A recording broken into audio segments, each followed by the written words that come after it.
Assalamualaikum warahmatullahi wabarakatuh. Jadi saya mengenal Gus Dur itu orang kawan pribadi yang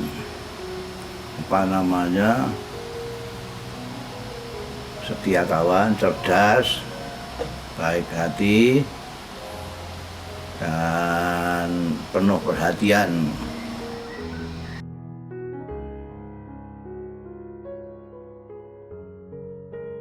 Enggak, banyak sekali. Jadi pengalaman yang berkesan itu banyak sekali dengan Gus Dur. Karena yang pertama kali justru itu paling mengesankan adalah saya itu datang ke Mesir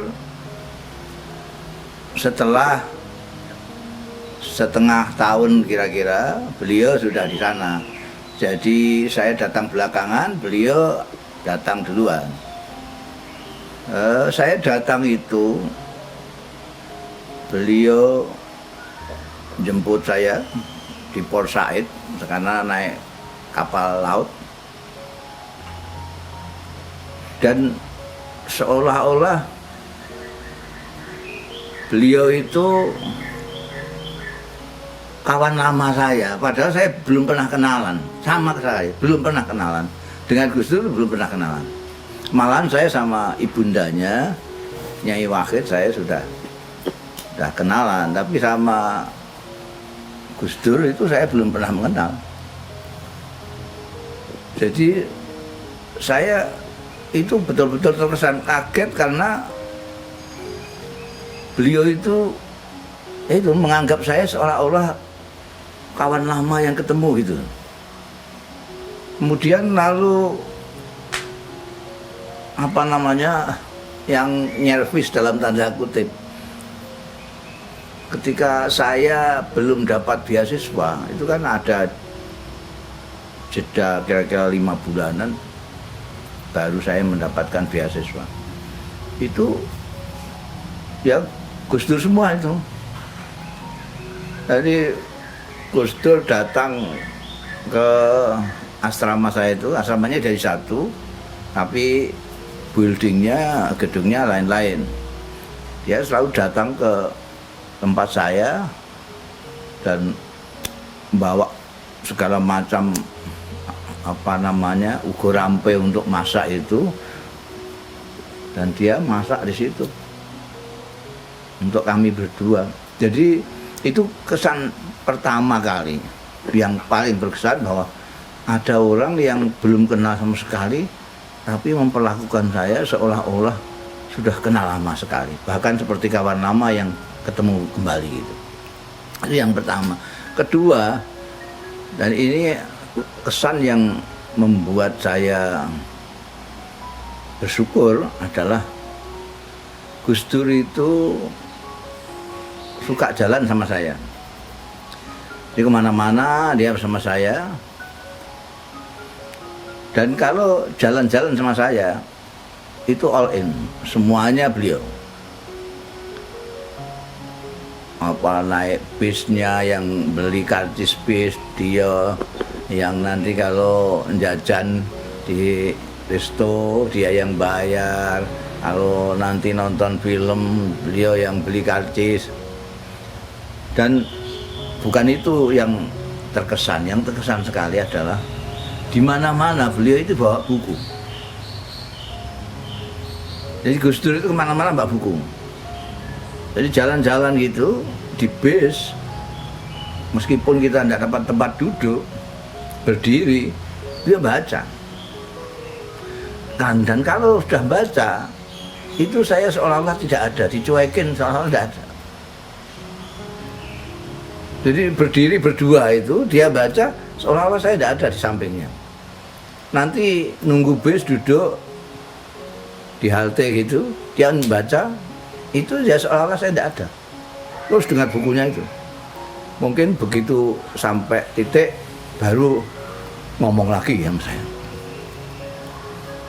Nanti baca lagi, saya seperti tidak ada lagi gitu. Nah, saya mikirin, wah ini saya rugi kalau jalan sama Gus Dur modelnya begini. Nah ini yang saya katakan bermanfaat, dan saya bersyukur sekali Lalu kalau saya diajak pergi dia, saya juga bawa buku sekarang. Ya, bedanya kalau beliau itu yang dibawa buku bahasa Inggris. Saya bawa bahasa Arab. Jadi kalau beliau membaca belum selesai titik, saya dicuekin. Maka kalau saya baca juga begitu. Kalau saya belum sampai titik, beliau saya cuekin ya. Itu kesan yang kedua. Yang ketiga, Gus Dur itu ini yang sangat membikin saya itu, sebetulnya saya sudah tahu kalau Gus Dur itu orangnya sangat cerdas sekali, di atas rata-rata orang, cerdas sekali. Tapi ada satu hal yang sangat mentakjubkan saya. Ketika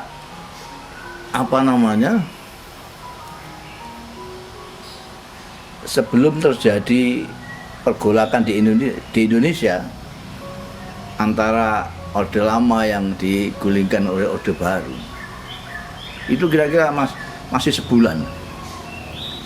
Itu Gus Dur udah ajak ngomong sama saya, ini di Indonesia ini sedang ada perkelahian antara PKI sama tentara. Nggak tahu kita yang akan menang siapa.